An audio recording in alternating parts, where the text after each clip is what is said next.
Marc, chapitre 2. Quelque temps après, Jésus revint à Capharnaüm. Lorsqu'on sut qu'il était dans la maison, il s'y assembla aussitôt un si grand nombre de personnes qu'elles ne pouvaient trouver place, même aux abords de la porte, et il leur prêchait la parole.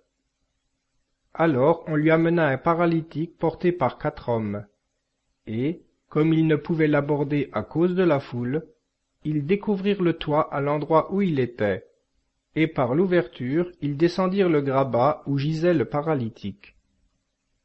Jésus, voyant leur foi, dit au paralytique, « Mon fils, tes péchés te sont remis. » Or il y avait là quelques scribes assis, qui pensaient dans leur cœur, « Comment cet homme parle-t-il ainsi? Il blasphème. Qui peut remettre les péchés, sinon Dieu seul? » Jésus, ayant aussitôt connu par son esprit qu'ils pensaient ainsi en eux-mêmes, leur dit, « Pourquoi avez-vous de telles pensées dans vos cœurs? Lequel est le plus facile de dire au paralytique, « Tes péchés te sont remis », ou de lui dire, « Lève-toi, prends ton grabat et marche ».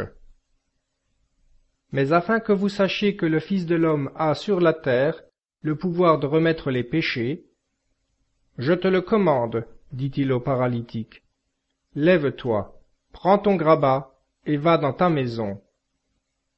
Et à l'instant celui-ci se leva, prit son grabat et sortit en présence de tous, de sorte que tout le peuple était dans l'admiration et rendait gloire à Dieu en disant, jamais nous n'avons rien vu de semblable.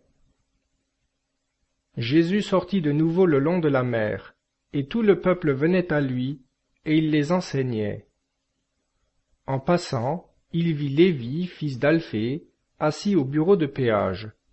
Il lui dit, « Suis-moi. » Lévi se leva et le suivit. Il arriva que Jésus, étant à table dans la maison de cet homme, plusieurs publicains et gens de mauvaise vie se trouvaient à table avec lui et ses disciples, car ils étaient nombreux à le suivre. Les scribes et les pharisiens, le voyant manger avec des pécheurs et des publicains, disaient à ses disciples, « D'où vient que votre maître mange et boit avec des pécheurs et des publicains ?»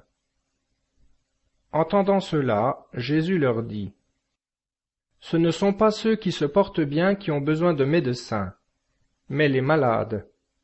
Je ne suis pas venu appeler les justes, mais les pécheurs. »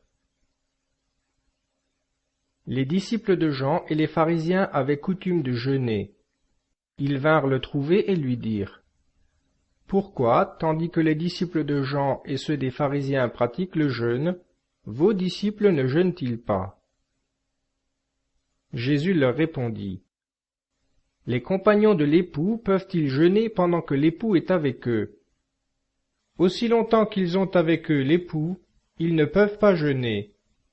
Mais les jours viendront où l'époux leur sera enlevé, et alors ils jeûneront en ces jours-là. Personne ne coûte une pièce d'étoffe neuve à un vieux vêtement.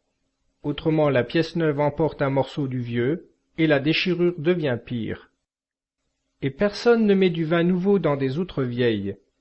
Autrement, le vin fait rompre les outres, et le vin se répand, et les outres sont perdues. Mais le vin nouveau doit se mettre dans des outres neuves. »